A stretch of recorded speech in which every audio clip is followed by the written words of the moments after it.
Então, pessoal, eu falei rapidamente para vocês como é que funciona o metabolismo de lipídios voltado para lipoproteínas e colesterol, e falei um pouco de como a gente pode ter hipercolesterolemia, e eu vou falar agora de como a gente vai tratar essa hipercolesterolemia, tratamentos atuais e tratamentos que estão sendo pesquisados, tratamentos possivelmente futuros.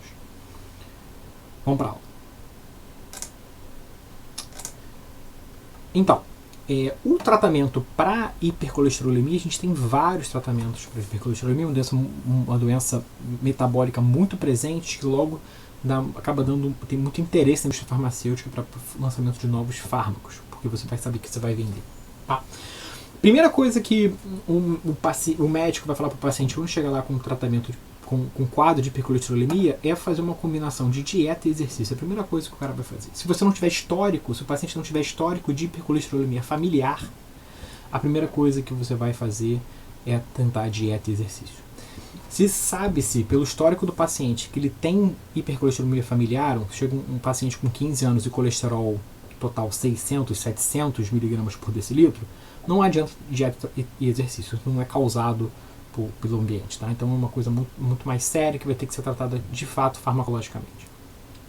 Mas na maior parte das vezes, hipercolesterolemia familiar não é o caso. Você tem um caso de uma somatória entre predisposição genética e uma influência do ambiente muito forte. Então o estilo de vida daquele paciente está afetando o quanto de colesterol ele tem no plasma. Então a primeira coisa que você vai fazer é dieta e exercício.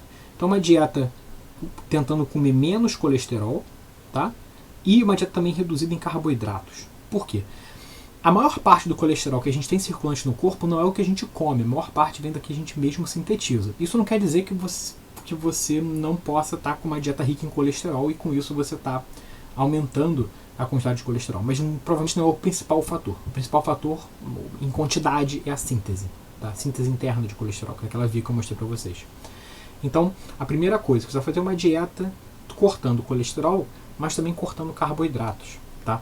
Porque o carboidrato é usado como fonte de carbono para síntese. Então, se vocês lembrarem, se você tem glicemia sempre muito alta, estimulação de insulina o tempo inteiro, você desvia, você ativa vias de síntese, inclusive de colesterol, e você vai ter um aumento dos níveis de colesterol.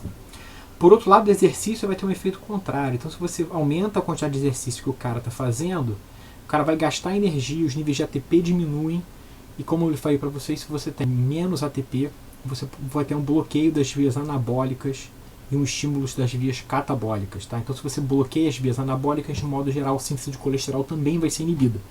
Então, algumas vezes, você consegue uma mudança no estilo de vida do paciente, de modo que ele faça uma dieta mais balanceada com menos carboidrato, um aumento de exercício físico, e você consegue controlar a hipercolesterolemia sem necessidade de um tratamento farmacológico. Mas nem sempre vai acontecer, porque às vezes a influência genética é um pouco maior do que a gente espera, do que a ambiental, e às vezes porque é muito difícil você fazer mudanças significativas no estilo de vida de alguns pacientes. Então o cara não vai se adaptar a uma nova dieta, uma rotina de exercício, e você vai ter que entrar com um tratamento farmacológico. Então o que a gente tem, por exemplo, atualmente disponível, tem quelantes de sais biliares. Tá? Então a gente não tem degradação de colesterol do corpo, então ao contrário de ácidos graxos que são beta-oxidados, a gente não tem uma beta-oxidação de colesterol. Então o colesterol ele só é excretado do corpo na forma de sal biliar. Tá? Então o fígado pega parte desse colesterol, sintetiza o sal biliar e joga esse sal biliar no lumen do intestino, como eu falei para vocês no vídeo passado, para usar como um detergente para emulsificação das gorduras. Tá? O problema é que grandíssima parte desse sal biliar é reabsorvido no intestino grosso. Tá? Então você recupera esse colesterol. A ideia de usar um quelante de sal biliar é evitar que ele seja reabsorvido. Então você vai excretar esses sais biliares nas fezes, isso vai aumentar a demanda para síntese de sais biliares e você vai retirando o colesterol do corpo assim para usar na síntese de sal biliar. Então você baixa os níveis plasmáticos de colesterol do sujeito. Uma outra forma de você agir farmacologicamente são as famosas estatinas, que são conhecidas há muito tempo, tem de vários fármacos da classe das estatinas, que são inibidores da síntese de colesterol. Então eles inibem a γ-MG redutase, que é a etapa limitante da síntese, e aí você vai ter então um bloqueio da síntese de colesterol. Como eu falei, o principal fator normalmente é o quanto você sintetiza, não o que você come, então é uma forma muito efetiva de você reduzir a hipercolesterolemia. Tá? Normalmente, estatinas resolvem o problema. Uma outra forma de você agir é usando ezetimiba. Ezetimiba ele vai bloquear a absorção intestinal de colesterol. Então você tem um transportador de colesterol no intestino, que é chamada a proteína Niemann-Pick C1-like 1. É um transportador de colesterol intestinal e ezetimiba é um inibidor desse transportador. Então, se você dá ezetimiba para o paciente, você reduz a quantidade de colesterol que é absorvido e logo você reduz os níveis plasmáticos de colesterol. Ele vai ficar só com a síntese. Tá? E estatinas são mais eficientes que ezetimiba, porque, como eu falei para vocês, mais síntese, a maior parte do colesterol vem da síntese. E existem medicamentos que são uma associação desses dois fármacos. Você tem estatina e ezetimiba juntos. Então você atinge os dois pontos, inibe a síntese e inibe a absorção intestinal. O que a gente tem de mais novo? Tá? Um fármaco novo é esse mipomersen. Tá? Esse mipomersen ele é um oligonucleotídeo, tá? Então é um biofármaco. E a ideia dele é você inibir a síntese de ApoB.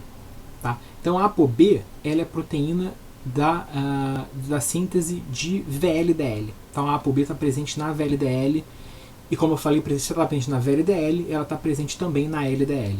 Então a ideia é de você conseguir inibir a expressão do gene da ApoB, você inibe a síntese de VLDL, logo os níveis de LDL consequentemente vão ser mais baixos. Tá? Então você corrige a hipercolesterolemia reduzindo o colesterol ruim. Tá? Então se vocês olharem aqui,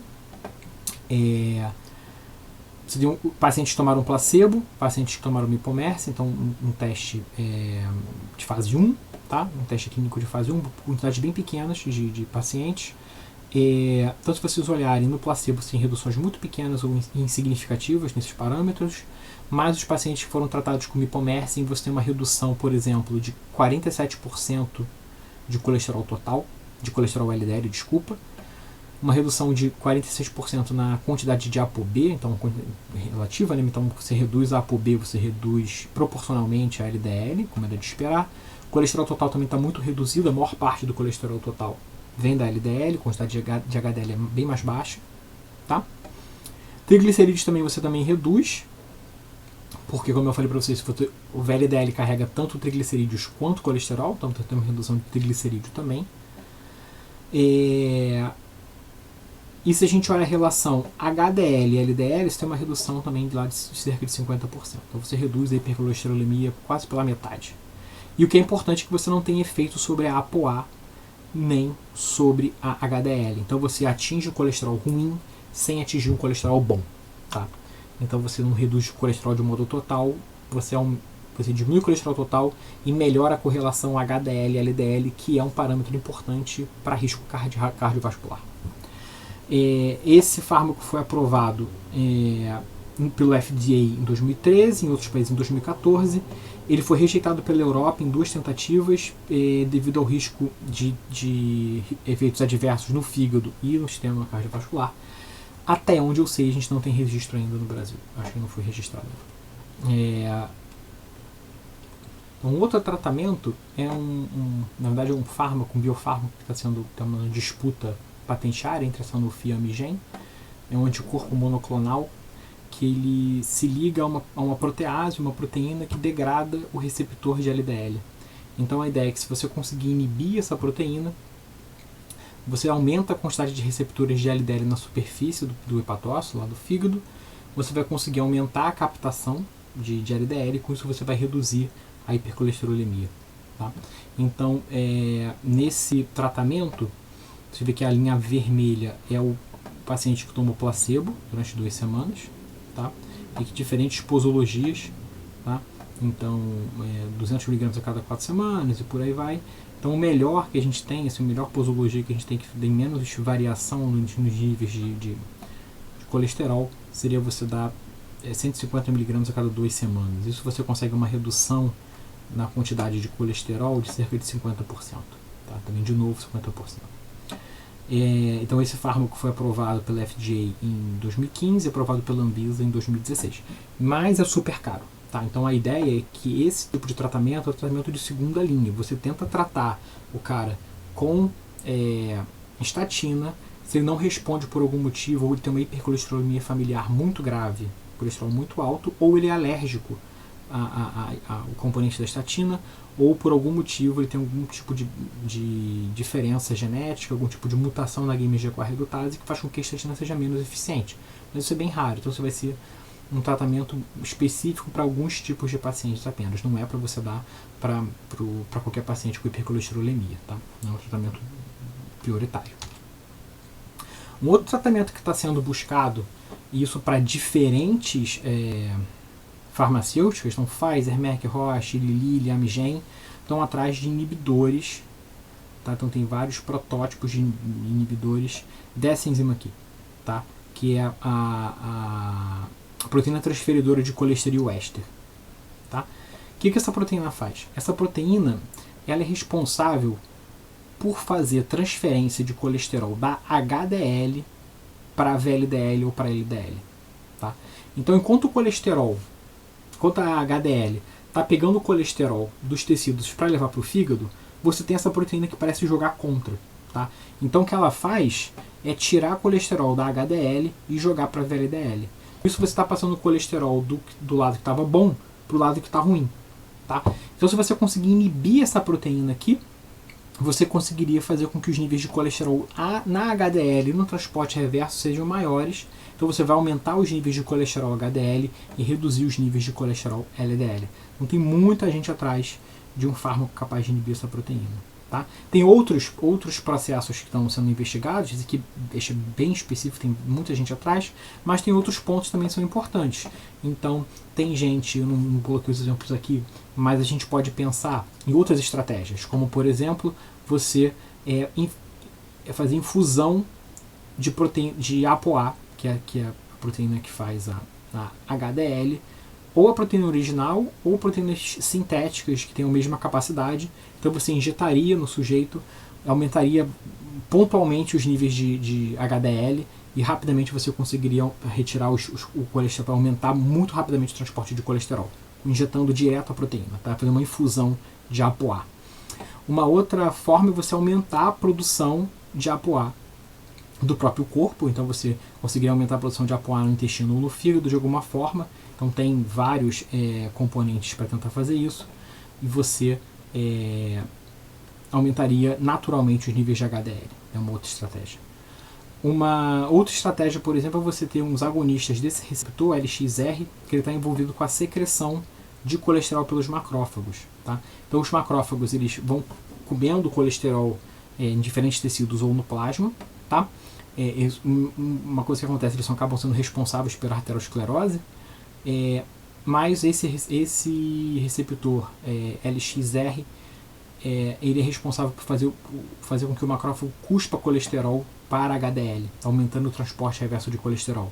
Então, se você conseguir estimular que o macrófago cuspa mais colesterol do que ele come, você aumentaria o transporte reverso de colesterol, reduziria os níveis de colesterol depositados em placas arterioscleróticas, por exemplo. Tá? Então, são exemplos de coisas que as pessoas estão atrás. Um dos tratamentos que eu quero mostrar para vocês então é a lumitapida. Esse fármaco ele é um inibidor da proteína transferidora de triglicerídeos microsomal, então ela está envolvida na montagem da VLDL também. Então o que acontece você tem o triacilglicerol estocado no hepatócito, tá? Ele tem que ser degradado e remontado em triglicerídeo lá na montagem da lipoproteína. Tá? Então a VLDL, diferente da HDL, ela já sai com os lipídios montados. Quem faz a montagem dos lipídios na lipoproteína é essa proteína, que é a proteína transferidora de triglicerídeos microsomal. Se você conseguir inibir essa proteína, você consegue fazer com que a VLDL não seja secretada, ou seja secretada com menos lipídio do que deveria. Menos triglicerídeo e menos colesterol também. Então você vai ter menos VLDL secretada e uma redução dos níveis de colesterol. Então a gente consegue ver claramente que você de novo tem uma redução de cerca de 50% na quantidade de colesterol total, colesterol LDL e da lipoproteína B, que está presente na VLDL. Tá? Então você reduz em 50% a colesterol total do sujeito. O problema é que tem um efeito adverso bem grave no fígado, então aqui você medindo o dano hepático com níveis de alanina aminotransferase no plasma. Diferentes pacientes, conforme você vai aumentando a dose, alguns pacientes começam a apresentar uma grande quantidade de proteínas hepáticas no plasma, indicação de dano hepático. Tá? Embora você tenha isso, ele foi aprovado tanto no FDA quanto na Europa, em 2012 e 2013, ainda não tem registro desse fármaco no Brasil, mas na bula do medicamento vem dizendo que os pacientes precisam ser acompanhados regularmente por causa do risco aumentado de dano hepático. Por que é importante você manter então o colesterol baixo? Porque a gente se preocupa com isso por causa da arteriosclerose, tá? Então o excesso de LDL, tá, combinado com muitas coisas. Então, por exemplo, o excesso de LDL combinado com uma alta quantidade de glicose, um elevado nível de estresse oxidativo, por exemplo, modifica essa LDL, faz com que essa LDL se torne oxidada. Então essa quantidade de estresse oxidativo induzido por uma alta glicemia ou outros fatores causam a oxidação da LDL. Essa LDL oxidada então vai ser fagocitada pelos macrófagos. Tá? Então o monócito vai sair do endotélio e ficar nessa região da íntima, né, entre o endotélio e a camada muscular dos vasos. E aí esse macrófago vai endocitar essa LDL. Se ele endocitar se tiver um pouquinho, isso aqui está sempre acontecendo, né? Então você sempre tem LDL modificada. Então ele fagocita e depois ele vai secretar esse colesterol, ele vai degradar essa LDL, secretar esse colesterol de volta para HDL, e HDL vai levar de volta para o fígado, que é o transporte reverso de colesterol. O problema é se você tiver muita LDL modificada, chega uma hora que o macrófago não consegue mais lidar com essa quantidade. Então ele começa a comer muito mais do que ele consegue e ele acaba morrendo, formando o que a gente chama de célula esponjosa. Porque quando você olha na microscopia eletrônica, tem tanto buraco causado pelos lipídios que ela parece uma esponja. E aí você tem essa morte desse macrófago. O que acontece? Esse macrófago libera citocinas pró-inflamatórias que aumentam o estresse oxidativo e a atração de novos macrófagos. Tá? Então quando você começa a ter macrófagos morrendo aqui na íntima, o que acontece é que você aumenta a produção de LDL modificada, ao mesmo tempo que você acaba recrutando cada vez mais macrófagos para a região. Então você entra num ciclo vicioso. Mais LDL, mais macrófago, mais LDL modificado e mais macrófago, mais célula esponjosa, isso aqui vai modificar mais LDL e chamar mais macrófago. Então isso vira meio que um palco de guerra, e esse acúmulo de colesterol e células mortas na região da íntima começa a forçar o endotélio para dentro do lúmen, tá? Então, se você tiver Então, se você tem o lúmen do endotélio assim, vou botar aqui para vocês verem, o lúmen está assim, conforme você vai aumentando aqui em cima, por exemplo, a placa de ateroma, né, da arteriosclerose, um monte de macrófago LDL aqui, isso vai forçando o endotélio para dentro, chega uma hora que você acaba colabando o vaso. Tá? E aí com esse vaso você reduz o fluxo sanguíneo, chega uma hora que você não consegue passar mais sangue nenhum.